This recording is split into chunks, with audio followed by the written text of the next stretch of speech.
छत्तीसगढ़ में एक बार फिर से राज्य सरकार और राजभवन आमने सामने हैं। इस बार वजह बने हैं कानून व्यवस्था के हालात। पिछले दिनों बढ़ते अपराध पर राज्यपाल ने संज्ञान लिया था। आज राज्यपाल ने गृह मंत्री सहित पुलिस अफसरों की समीक्षा बैठक बुला ली थी, लेकिन बैठक होने से पहले ही मुख्यमंत्री ने कानून व्यवस्था को लेकर बैठक बुलाई और राजभवन को अपनी बैठक स्थगित करनी पड़ी। कारण बताया गया गृह मंत्री का क्वारंटीन होना। यहीं से राजभवन और राज्यपाल के बीच तालमेल की कमी खुलकर सामने आ गई।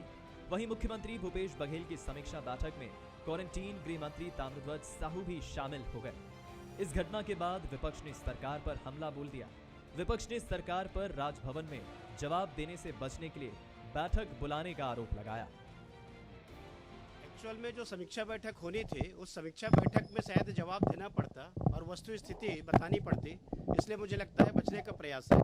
किंतु मैं ये कह सकता हूं कि जब क्वारंटाइन की बात यदि कह रहे हैं मंत्री जी, तो पूरे प्रदेश के जो भी संपर्क में आए हैं प्रभारी के, सबको क्वारंटाइन होना चाहिए। यदि छत्तीसगढ़ की बेटियों के साथ इस निर्ममता के साथ घटना होती है, ये साक्ष्य भी मालूम हो गया, मीडिया गवाह भी दे रही है जो उसके सहेली है, उसके बाद भी ये सरकार कार्रवाई के नाम से अजीब सरकार है कि इसमें इतने बड़े मामले जो हिंदुस्तान को, पूरे देश को आकर्षित कर रहे हैं, पूरे देश का रिकॉर्ड 12 महीने के अंदर जिस प्रकार से बलात्कार की घटनाएं बढ़ी हैं, तो ये घटनाओं पे सरकार गंभीर नहीं है। विपक्ष के आरोपों और सवालों के बीच सरकार ने कानून व्यवस्था की समीक्षा की। समीक्षा में अधिकारियों को अपराधियों पर नकेल कसने की हिदायत दी गई। वहीं विपक्ष के सवाल और राजभवन से तालमेल में भी कमी की बात को सत्ता पक्ष ने खारिज कर दिया। कानून व्यवस्था की स्थिति को लेकर के आदरणीय मुख्यमंत्री जी और आदरणीय गृह मंत्री जी स्वयं संजीदे हैं। लगातार समीक्षा बैठक हो रही है और जहां तक सवाल है महामहिम जी का, वो अगर जानना चाहती हैं तो जिस बात को जानना चाहती हैं, जो प्रॉपर वे होता है उनको, जो जिस प्रकार से, उस प्रकार से वो जानकारी ले सकती हैं और मैं समझता हूँ हमें जानकारी देने में कोई एतराज नहीं है। ये पहला मौका नहीं है जब राजभवन और सरकार के बीच मतभेद दिखाई दिए हों। इससे पहले विश्वविद्यालय का नाम बदलने, कुलपति की नियुक्ति, रेप की घटनाओं और SC/ST एक्ट में बदलाव और 5वीं अनुसूची के क्षेत्रों को नगर पंचायत बनाए जाने जैसे मसलों पर तकरार हो चुकी है। अब कानून व्यवस्था की स्थिति को लेकर राजभवन और राज्य सरकार की तनातनी पर सियासी पारा हाई है। मोहन तिवारी, बंसल न्यूज, रायपुर। नमस्कार, स्वागत है आपका। मैं हूं अभिषेक शुक्ल। राजकाज पर तकरार, जी हां, ये तकरार पहली बार छत्तीसगढ़ में नहीं दिख रही है। कई ऐसे मौके आए हैं पिछले कुछ महीनों में जब राजभवन और राज्य सरकार के बीच तकरार की नौबत आई है। कई कानून को लेकर, कभी नियुक्तियों को लेकर ये आमना सामना होता रहा है और राज्यपाल ने कई बार समीक्षाएं भी की हैं और उसको लेकर जवाब तलब भी किया है। और ये एक सियासी भूचाल सा भी छत्तीसगढ़ में लेकर आया है। इस पर सियासत भी छत्तीसगढ़ में काफ़ी हुई है। और एक बार कानून व्यवस्था की जब बात उठ रही है, प्रदेश में लगातार रेप को लेकर सियासत हो रही है। बलरामपुर से लेकर कोंडा गांव तक, या फिर राजधानी की बात की जाए, वहां पर अगर मर्डर हो जाता है तो कानून व्यवस्था को लेकर राज्यपाल ने चिंता जताते हुए गृह मंत्री को पत्र भी लिखा। और पत्र के जवाब में आज एक समीक्षा बैठक होनी थी, लेकिन वो बैठक राजभवन में नहीं हो पाई। पुलिस के बड़े अधिकारियों ने तो बैठक कर ली, साथ साथ मुख्यमंत्री ने भी एक बड़ी बैठक करते हुए कड़े निर्देश जारी किए हैं कि जो भी लापरवाही करेगा उसे बख्शा नहीं जाएगा। लेकिन तब तक सियासत शुरू हो चुकी थी और राजभवन और राज्य सरकार, माना जाए, एक बार फिर से इसको लेकर तकरार की नौबतें के बीच आ गई थी। खास मेहमान हमारे साथ हैं, चर्चा हम करेंगे। हमारे साथ संजय श्रीवास्तव जी हैं, भाजपा से, बहुत स्वागत आपका। अजय साहू जी कांग्रेस से हैं, बहुत स्वागत। धर्मेंद्र जायसवाल जी भी हमारे साथ हैं, बहुत स्वागत आपका भी। नमस्कार। अजय साहू जी, ये आज जो बैठक होने वाली थी, इसको लेकर बार बार विपक्ष ने सवाल उठाए, क्योंकि जवाब देना पड़ता है, इसलिए टाल मटोल किया गया। गृह मंत्री के क्वारंटाइन होने की बात कही गई और फिर वही गृह मंत्री बैठक में शामिल भी नजर आए।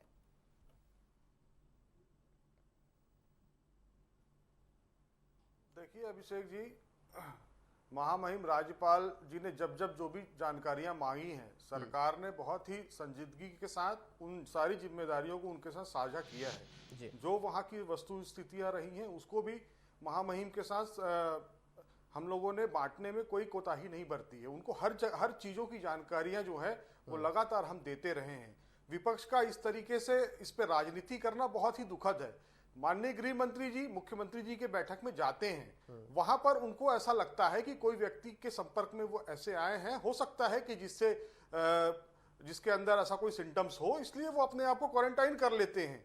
और उसके बाद विपक्ष इस पर प्रश्न उठाता है, क्या महामहिम जी की जान इतनी सस्ती है कि हम उनकी राजभवन को भी संक्रमित कर दें? आपने देखा है कि मुख्यमंत्री निवास में भी बहुत सारे लोग पॉजिटिव पाए गए हैं। उन्हें ऐसा लगा होगा, क्वारंटाइन, अपने आप को क्वारंटाइन करना ये एक सजगता को दर्शाता है। इसमें राजनीति बिल्कुल नहीं होनी चाहिए। इसमें तो गृह मंत्री ताम्रध्वज साहू जी की भूरी भूरी प्रशंसा की जानी चाहिए कि उन्होंने ये संक्रमण को रोकने के लिए अपने आप को क्वारंटाइन कर लिया। और रही बात राज्यपाल जी की, तो उन्होंने जब जो जानकारियां मांगी है हमने दी है। प्रदेश में कानून व्यवस्था को लेकर माननीय मुख्यमंत्री जी लगातार बैठ के कर रहे हैं। जो वारदातें हो रही हैं उसमें पीड़ितों को न्याय दिलाने का काम फास्ट ट्रैक तरीके से न्याय दिलाने का काम हम कर रहे हैं। और न्यायालय में भी उनको न्याय मिल सके, इसलिए भी हमने फास्ट ट्रैक कोर्ट मैं संजय जी से जवाब ले लेता हूं कि आखिरकार संजय जी आप लोगों को ये आरोप लगाने की जरूरत क्यों महसूस हुई कि बैठक से बचना चाह रही थी कांग्रेस या सरकार यहाँ पर, इसलिए ये सारी कुछ चीजें हुई क्वारंटाइन से लेकर? देखिए अभिषेक जी, राजनीति में जब कोई निर्णय होता है या कोई निर्णय लिया जाता है और टाइमिंग्स होती है तो निश्चित रूप से सवाल खड़े होते हैं। जिस तरीके से मरवाही चुनाव के पहले टाइमिंग्स को लेकर कि क्यों इस तरह की चीजें हो रही हैं, सवाल खड़ा हो रहा है। लगभग उसी तर्ज पर यदि महामहिम ने, राज्यपाल जी ने यदि एक बैठक बुलाई है और फिर आनंद फानंद में राज्य सरकार या मुख्यमंत्री जी या पुलिस विभाग यदि बैठक बुलाता तो सवाल खड़ा होना लाजिमी है। तो मुझे लगता है कि निश्चित रूप से लगातार जिस तरीके से घटनाएं हो रही हैं, ये सरकार कानून और व्यवस्था, लॉ एंड ऑर्डर के नाम पर बैकफुट पर खड़ी हुई है। और लगातार जिस तरीके से छत्तीसगढ़ में इस तरह की बलात्कार की घटनाएं कहें, चाहे हम बलरामपुर से चालू करें, बगीचा होते हुए कोंडागांव पहुंचे और कोंडागांव में लगातार कई घटनाएं होना, गैंगरेप होना, ये हाथरस चिल्लाते रह गए, लेकिन यहाँ पर अपने घर के अंदर में गैंगरेप हो रहा है लगातार। या फिर हम बात करें कांकेर में लॉ एंड ऑर्डर की बात करें, थाने के अंदर में यदि किसी एक व्यक्ति की पिटाई हो जाती है, खुले तौर पर पिटाई होती है, वो भी कांग्रेस के नेताओं के द्वारा, ये भी एक बड़ा सवाल है। ड्रग्स के मामले कभी इस प्रदेश के अंदर में दिखाई नहीं दिए। ड्रग्स के जो माफिया हैं आज बड़ी तेज गति के साथ में इस तरह के कामों में लिप्त है। गुंडागर्दी की बात तो कर आप सवाल ही नहीं कर सकते। यदि आज रायपुर के जयस्तंभ चौक, जो कि रायपुर शहर का हृदय स्थल है, वहां पर यदि मर्डर हो जाता है, अर्थात जितने असामाजिक तत्व हैं उनके हौसले इस कांग्रेस की सरकार में कितने बुलंद हैं, इस बात को समझा जा सकता है। यदि मैं बात करूं रेत खनन की, रेत खनन हमने पहले दिन से आरोप लगाया था, पंचायतों से हटाकर रेत खनन इसलिए दिया जा रहा है कि इसमें माफिया शामिल होंगे। माफियाओं का इतना बल इस सरकार के अंदर में कि वो चुने हुए जिला पंचायत सदस्यों की पिटाई कर रहे हैं। कानून व्यवस्था को लेकर आपको लगता है कि यहाँ पर हालात बेकाबू हैं और इसीलिए ये तमाम चीजें हुई आज जो देखने को यहाँ पर मिली हैं? जी बिल्कुल संजय जी। धर्मेंद्र जी आपके पास आऊंगा। आज जो हालात बने कानून व्यवस्था को लेकर, लगातार सियासत गर्म भी है छत्तीसगढ़ में। रेप की बात कर ले, बलरामपुर, कोंडागांव जैसी चीज़ें सामने आई हैं। राजधानी का मर्डर किसी से छुपा नहीं। निश्चित रूप से कानून व्यवस्था पर सवाल तो उठे हैं, चाहे ड्रग्स पेडलर की हम बात कर लें। लेकिन आज जो हुआ राजभवन और राज्य सरकार के बीच, क्या ये तकरार की नौबत है? क्यों है इस तरीके के हालात पैदा हुए कि आनंद फानंद में पहले बैठक बुलाई गई, फिर कैंसिल कर दी गई? देखिए, ये केवल कानून व्यवस्था का मसला नहीं है। कानून व्यवस्था का मसला अपनी जगह है। कानून व्यवस्था के मामले को डीजीपी एड्रेस कर रहे हैं, मुख्यमंत्री एड्रेस कर रहे हैं, उसी को राज्यपाल एड्रेस करना चाहते थे। ये एकदम अलग बात है। ये जो स्थिति बनी है आज, वो सीधे सीधे राजभवन और मुख्यमंत्री निवास के बीच तकरार की स्थिति निर्मित हो रही है। जिस तरीके से हमने अभी महाराष्ट्र में देखा है, लगभग उसी तरह की स्थिति छत्तीसगढ़ में बनते हुए दिखाई दे रही है। राजभवन की अतिरिक्त सक्रियता को लेकर के लगातार सवाल उठते रहे हैं। कांग्रेस को राजभवन की जो सक्रियता है उसको लेकर के बेचैनी होती रही है। हालांकि राजभवन ने सरकार की मंशा के अनुरूप भी काम किए हैं, चाहे वो प्रधानमंत्री को पत्र लिखने का मामला हो, मुख्यमंत्री के आग्रह पर उन्होंने पत्र लिखा, वन मंत्री मोहम्मद अकबर के आग्रह पर उन्होंने मध्य प्रदेश के राज्यपाल को पत्र लिख करके फर्जी नक्सली मुठभेड़ के मामले में जांच की मांग की। लेकिन जिस तरीके से राजभवन सक्रिय है, चाहे वो कुलपतियों की नियुक्ति के मामले में राज्य सरकार की सलाह को दरकिनार करके बलदेव भाई शर्मा को कुशाभाऊ ठाकरे यूनिवर्सिटी में कुलपति नियुक्त करने का मामला हो, या आदिवासियों के मामले में अधिकारियों को सीधे तलब करके उनसे जानकारी हासिल करने के मामले हो, राज्य सरकार को शिक्षा कर्मियों की, सहायक शिक्षकों की भर्ती के मामले में पत्र लिखने का मामला हो, तो जिस तरीके से राजभवन सक्रिय है उसको लेकर के दिक्कत पैदा हो रही है। कांग्रेस लगातार ये आरोप दबे जुबान से लगाती रही, अब तक कांग्रेस खुलकर के ये बात नहीं कह पा रही है, लेकिन कांग्रेस का ये कहना है कि भारतीय जनता पार्टी राजभवन के जरिए प्रदेश में सरकार चलाने की कोशिश कर रही है। आज जिस तरीके से राजभवन की बैठक स्थगित हुई, उसके बाद राजभवन का जो सचिव है उसको आनन फानन हटाया गया और उसके जगह में अमृत खलखो को वहां का सचिव को अतिरिक्त प्रभार और केडी कुंजाम को संयुक्त सचिव का अतिरिक्त प्रभार दिया गया।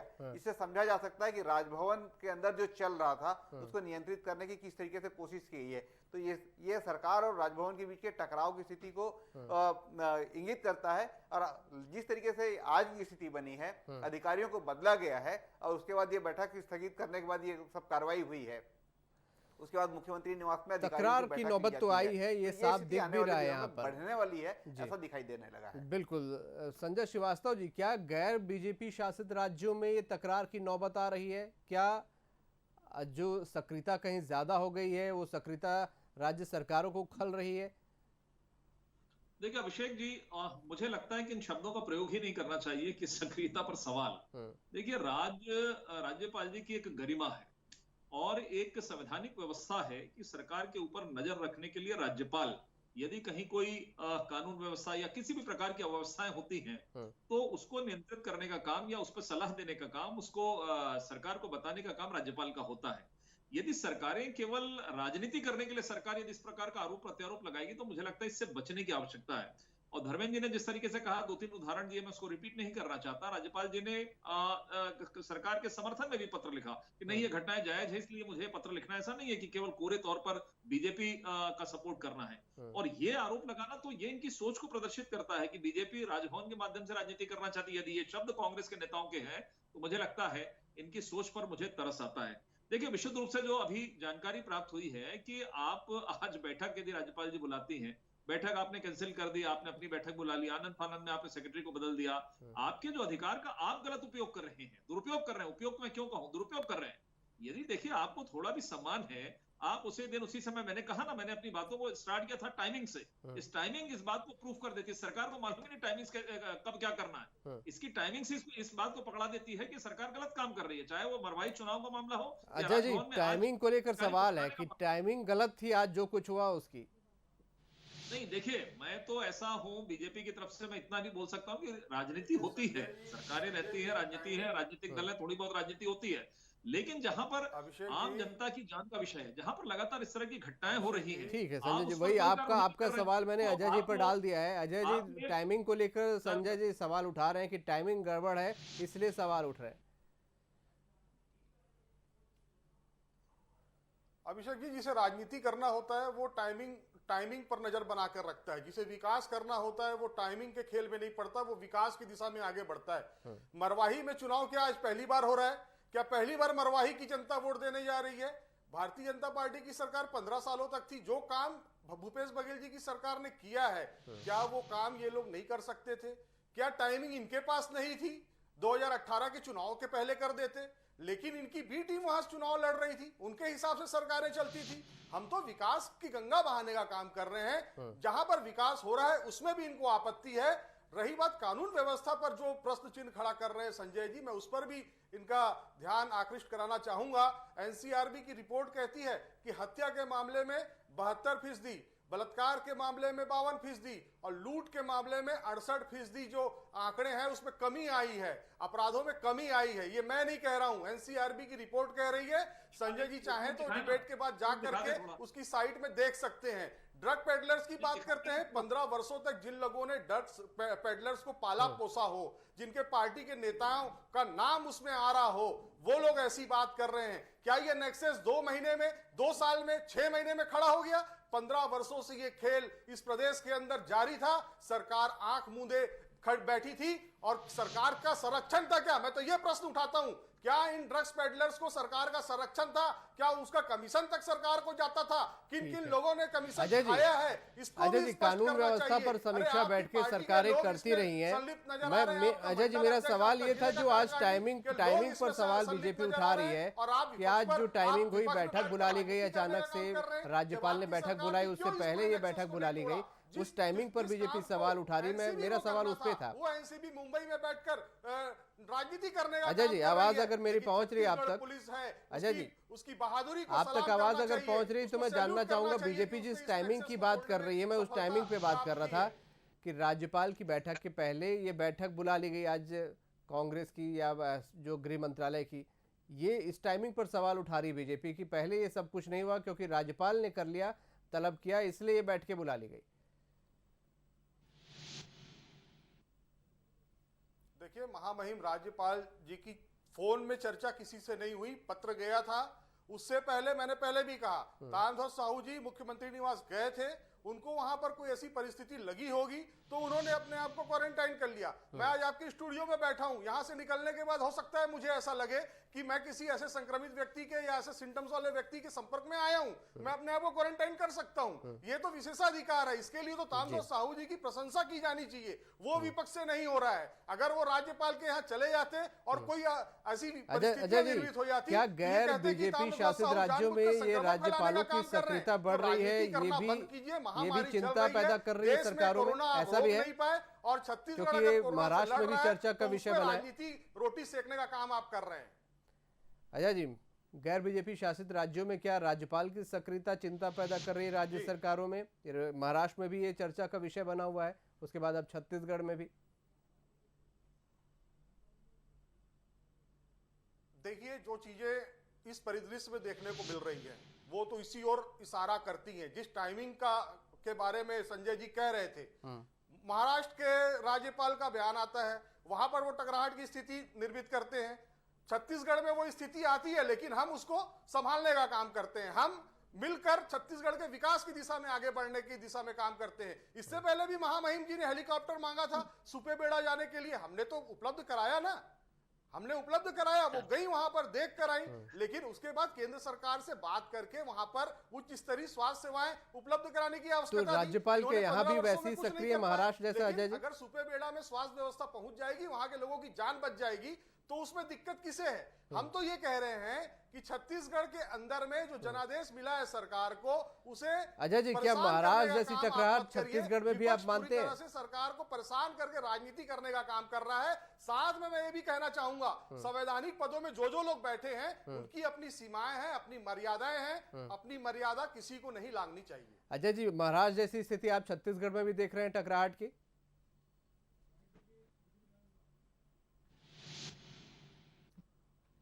पूरे देश में ये स्थिति है, पूरे देश में जहां पर भारतीय जनता पार्टी की सरकार नहीं है वहां पर। ठीक है संजय जी, जहां पर भाजपा की सरकार नहीं है वहां पर ये टकराहट की स्थिति है, कांग्रेस का कहना है। संजय श्रीवास्तव जी, इसको भी ध्यान में रखना चाहिए।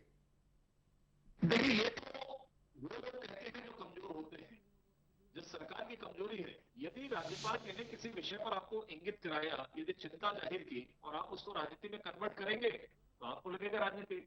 महाराष्ट्र का जो विषय है, महाराष्ट्र के विषय में राज्यपाल जी ने इस बात को कहा कि यदि इस कोरोना काल में यदि सब चीजें खुल गई हैं तो मंदिर क्यों नहीं खुले? तो इसमें राजनीति की क्या बात है? आपको जवाब ये आना चाहिए था कि नहीं, हम आपको जानते हैं, हमको सिखाने की जरूरत नहीं। ये मंदिरालय और देवालय की बात हुई है, मंदिरालय खोलने की एडवाइजरी केंद्र सरकार ने जारी की है। संजय जी, बरगलाने का काम मत कीजिए, राजनीति करने का काम मत कीजिए, मिथ्या कथन मत करिए, जो सत्य बात है उस पर बात कीजिए। केवल जाति के नाम पर, धर्म के नाम पर लोगों की संवेदनाओं के साथ खेलकर आप राजनीति करने का जो भारतीय जनता पार्टी का चरित्र रहा है उसको यहाँ पर अजय जी सुन लेते हैं। संजय जी, आप ही की बात का जवाब दे रहे हैं। बात ही जानते हैं, इसीलिए आप लोग आज 14 सीट पर सिमट कर रहे हैं। किसी चीज की है नहीं, आप जितना सोचिए आप इतना बोलेंगे। आपकी टाइमिंग नहीं ना, रुकिए ना, इसी टाइमिंग को तो नहीं समझते हैं। संजय जी से संपर्क लगता टूट गया है। धनवेंद्र जी, आपके पास मैं आऊंगा। क्या ये टकराहट, जैसा कि अजय जी भी बोल रहे हैं, यहाँ पर भी संजय जी आ गए हमारे साथ। संजय जी, आप जवाब देना चाहेंगे इसका? मैं ये कह रहा था, तीन विषय पर उन्होंने कहा। मैंने कहा देखिए, राज्यपाल को यदि करना है तो लगातार इस तरह की स्थिति उत्पन्न हो सकती है, लेकिन यदि राज्यपाल यदि किसी विषय पर सवाल ही खड़ा करेगा, व्यवस्थाओं पर, यदि आपकी सरकार बेहतर चल रही तो क्यों टिप्पणी करेगा? यदि किसी विषय पर करेगा और आप उस पर रिवर्स करेंगे, आप जवाब देंगे, आप बैठक को नहीं आयोजित करेंगे। आप अभी बात कर रहे थे कोरोना की, अरे मैं बधाई देता हूं भाई ताम्रध्वज साहू जी को, और मैं पुनिया जी को भी बधाई देता हूं कि कोरोना में उन्होंने पूरा छत्तीसगढ़ में घूम घूम कर जो कोरोना फैलाया, उसके लिए उनको राष्ट्रीय अवार्ड से सम्मानित करना चाहिए। अजय जी, ये सब बातें मत करिए आप। कौन कोरोना काल में आप लोगों ने क्या किया, दुनिया ने देख लिया, प्रदेश ने देख लिया। और विकास की तो बात ही मत करो, मैं खोजना पड़ता है कि विकास कहां है। विकास कर रही बोले हमारी सरकार, और आप लोग बार बार ये बोलते हैं कि जनादेश है। अरे तो जनादेश है, इसका मतलब क्या आप दुरुपयोग करेंगे? जनादेश का दुरुपयोग करेंगे? जयस्तंभ चौक पर मैं आपको बधाई दूं क्या, यदि मर्डर हो रहा है, ऑनर किलिंग भिलाई में हो रही, तो मैं आपको बधाई दूं। आप वहां पे हाथरस कर रहे हैं, कोंडागांव में यदि गैंगरेप हो रहा तो आपको बधाई दूं। बलरामपुर की क्या घटना, उसके लिए मैं आपको बधाई दूं। और आप लोग बार बार बोलते हैं 2 साल बाद, मतलब पहले से पल रहा है, 5 साल बाद भी आप यही कहते रहेंगे कि यदि कोई चीज यहाँ पे पकड़ाई, अरे वो तो बीजेपी के समय चल रहा था। हम कहेंगे कि भैया देश की आजादी के बाद से चल रहा है ये सब काम, आप ही लोगों ने पैदा किया है। नक्सल तो आप ही का है ना, 1967 में पश्चिम बंगाल में आपकी सरकार थी, आपके खाते में जाता। ठीक है, मुझे लगता है कि सबसे पहले तो पुनिया जी के ऊपर खिलाफ में कार्रवाई करिए कि वो संक्रमित हो गए, पूरे प्रदेश को संक्रमित करके चले गए। धर्मेंद्र जी, मैं एक छोटी सी टिप्पणी आपकी चाहूंगा, क्या ये तकरार की स्थिति प्रदेश के लिए अच्छी नहीं है?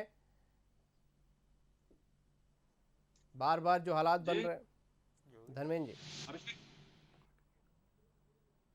धर्मेंद्र जी,